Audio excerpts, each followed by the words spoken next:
Welcome to my daily practice at Wendy Coad Art. If you find this video interesting or helpful, please consider subscribing to my channel and liking the video. Hi, my name is Wendy and I'm an artist. I've been an artist my whole life and I am excited to invite you into my studio and show you my art practice. Today I am going to work on these paintings. If you were able to see the video, the last video I was working on this wall, I had a lot of intense colors, which I like, and I might bring them back in, but I decided to overlay some very pale, kind of a dove gray and a little bit of a lemon green. Well, you can't see that. And a little bit of the yellow. So I'm actually loving how they've turned out. And that's because I can still see, you know, I always say, I gotta wait for the paint to dry. They have to percolate. I have to wait for the paint to dry. So that's the only way I can see what is going on. I have another layer of the, the translucent pastel that I want to put onto the surface. But I think I'm going to do a little bit more with the squeegee, bring out some of the colors. And another thing I might just do before that is to layer a little bit of kind of a, like with a sponge or a cloth. I'm just going to put some areas of color differentiation on. So I need my gallon of water, and let me just get my container here.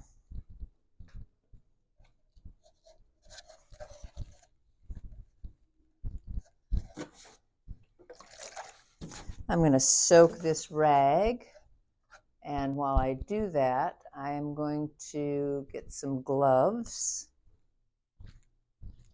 I've just done a big organizing in my studio. I've never done this before. I have things in drawers and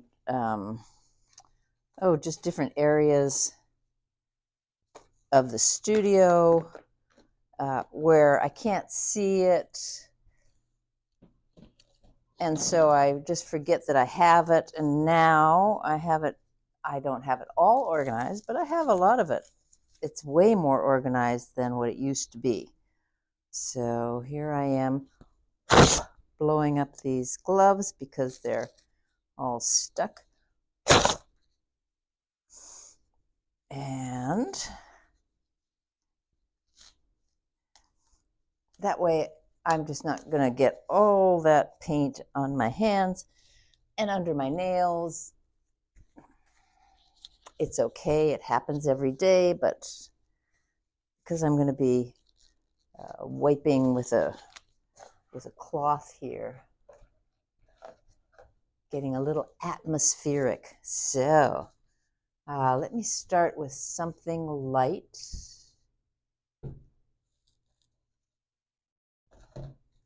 How about, what's that pale yellow? Lemon yellow. Lemon yellow. All right, we're going with the lemon yellow.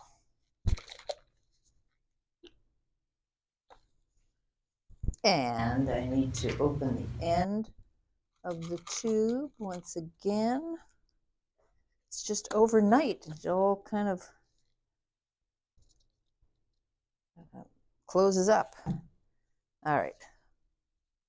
Now, okay, lemon yellow is a thing.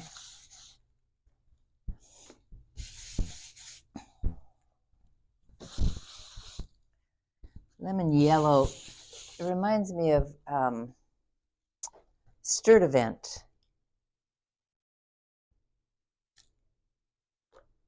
The artist from New York who painted these delightful scenes of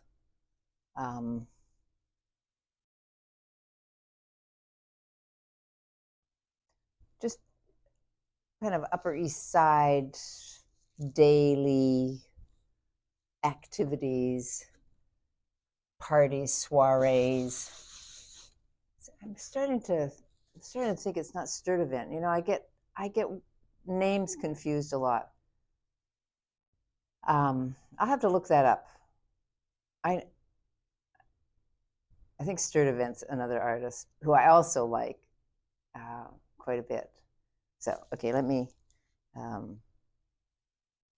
double check on that. But anyways, it has that kind of summer glow.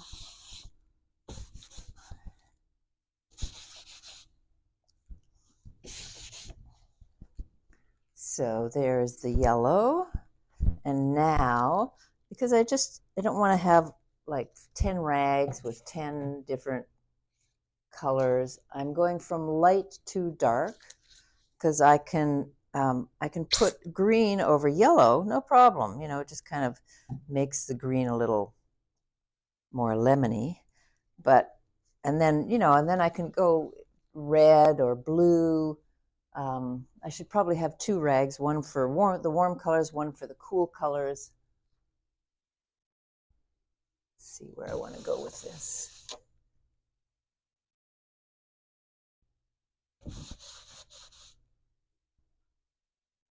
It's almost the same as the lemon, kind of delicious.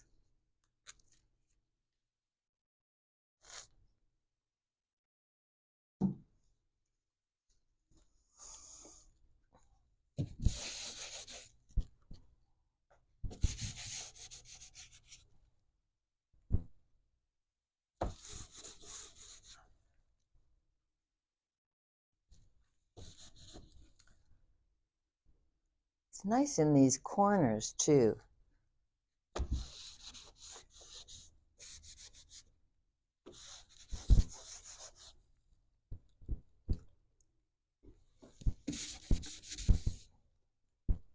And because it's, you know, such a light and bright color, it's just like a hint, like a wash.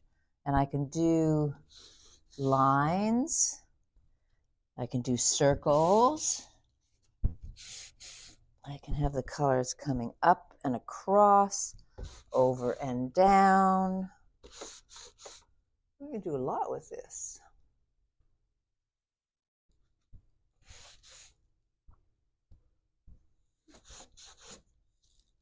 All right, it's gotten back down to the yellow. Now my intention is to go back with some white as well. So now I'm not too worried. I might just cover the, cover the surface. And now a little bit of the orange, but it's different now. It's more diffuse. You can't see. Brush, you know, a lot softer. Unless I do the lines, which are kind of fun to do.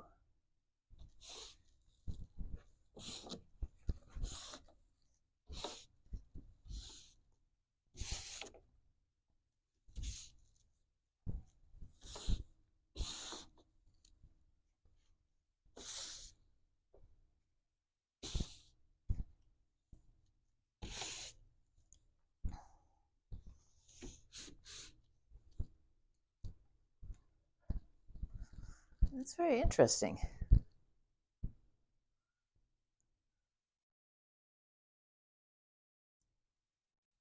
Whenever I get this kind of cloudy pastel-y, these cloudy pastel-y colors. I always think of William Turner's sunsets and sunrises and, you know, ocean views with the sun just bursting over the horizon.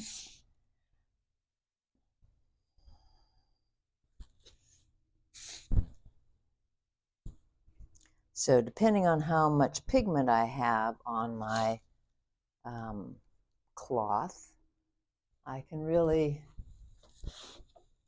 create areas that are more intense or less intense. And getting back to that citrusy feel again. Not sure I want to stay there, so I'm going to take a little fire engine red or something, fluorescent signal red. Fire engine red was pretty good.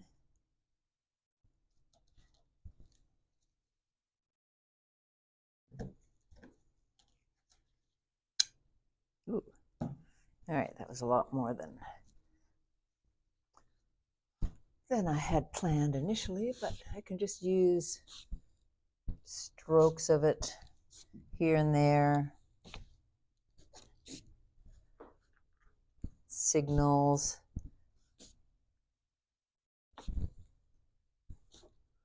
I think I mentioned I go through cycles, phases, cycles, and you know, for a while I'll just paint with a squeegee. That's it, squeegee, squeegee, squeegee, and then, you know, I bring in the brush, and that's it. Lots of brush, a little bit of squeegee. Now I've got the painting with a rag.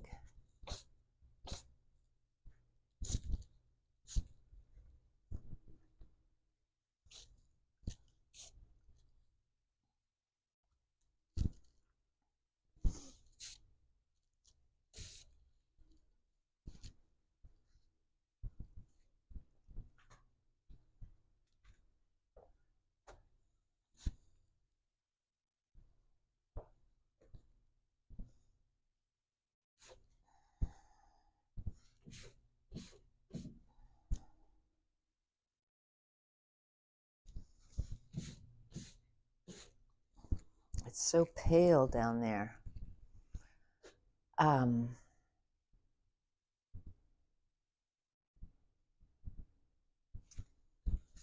Need a little something in the center of this one. Let's see if it's the day glow. Just center. That was it. Okay. Now, you know, now I would have to get into the cool colors. Things have gotten a little warm and, well, you know, lemon is a little bit cooler, but I'm just going to leave it because I had intended to put more of the white or the dove gray, the light gray over top. And I just don't want to smudge things around. So, but I'm on a roll. Now I'm thinking, wow, this would be great on my drawings here, my stencils.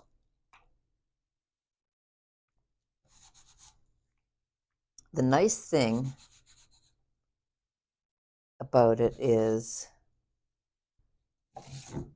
that, you know, I can just kind of change the color. I'm sorry, the temperature. Certainly, yes, change the color, but change the temperature. And because there's so much buildup on the surface, it's really, when you have like some raised lines and build up on the surface, when you rub a cloth with pigment over top, you get some very interesting modulations of the pigment, of the color.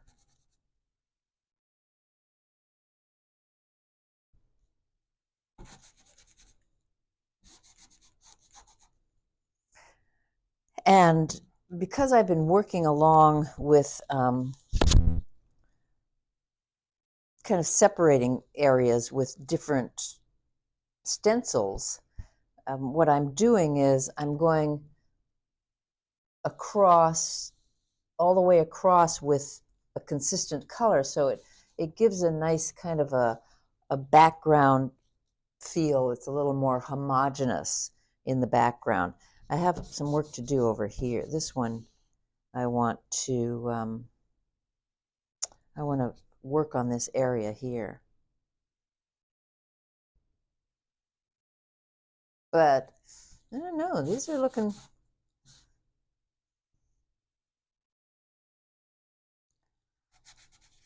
pretty good. Of course, if there's layers and layers and layers of paint, it can do one of two things. It can either perk them up, like, kind of make them stand out a little more clearly, reduce the density and the muddiness, or it can make them muddier. It can go either way. But now I'm just going to try on this one here. It's kind of a experiment. I'm not happy with where it's at the moment. You know what a nice color for this is? Burnt umber.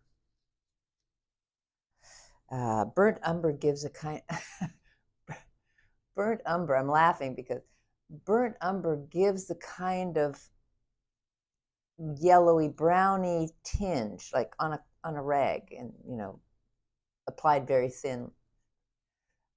It gives the tinge of paint, of surfaces that have been in smoke-filled rooms.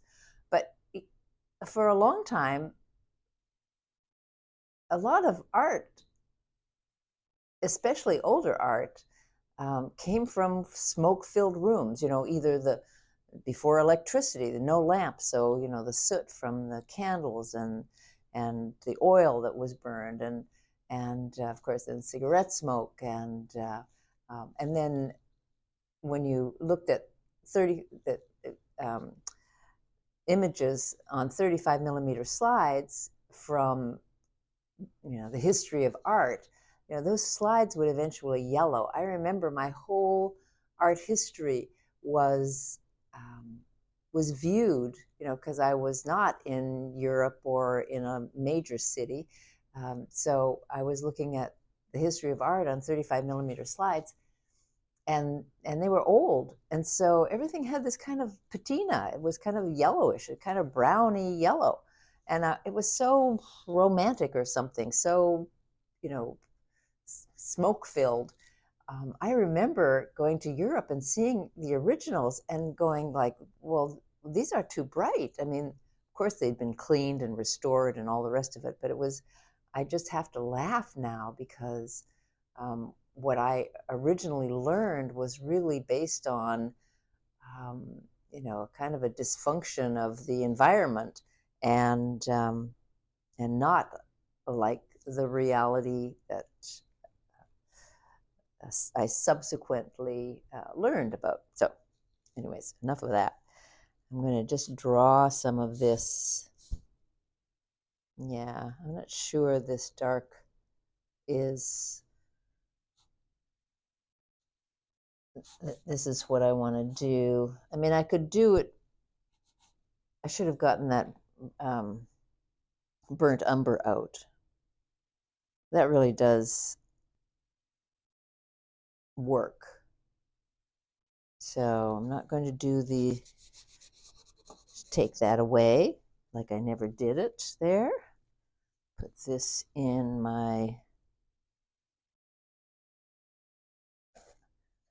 in the water. And when I say the edges, I wonder if I can take this off easily. No, I don't think so. So I'm going to show you, I'm going to try and show you from, with the light across. Get my tea out of the way. That's another way to add a patina. Tea has been used, on paper drawings and things, but I know there's a gloss there, but can you shine from the light? But can you see some of the raised areas? Oh, that helps a bit. Some of these lines. Now you can see, because that's actually a paint line, but in the center here, there's a lot of raised lines. I think that was from the glue that I used. And so that's what I'm going to try and achieve.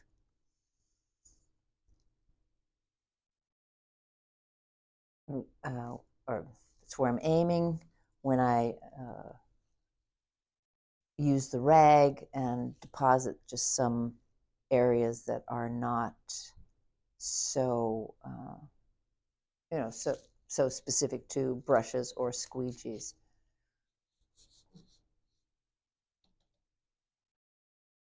Trying to think of what I'm going to do with this area. I might just overlay it with white or with a lighter color, and then go back into it. There's only so many layers you can do. You can only fold a piece of paper so many times. I can't remember how many times that is, with a crease, and really have it flat. Otherwise, it's just too thick. And I think the same about paint. I can only layer over so many layers because I'm not using oil-based and I'm not using impasto, thick. And so at a certain point, the density and the plasticity of the acrylic becomes very, very hard to manage. It's okay if it works, but if it didn't work and I want to kind of undo that, then yeah, that's a problem. So I'll deal with that problem on the next tape. Thank you very much for joining me. Now, go make art.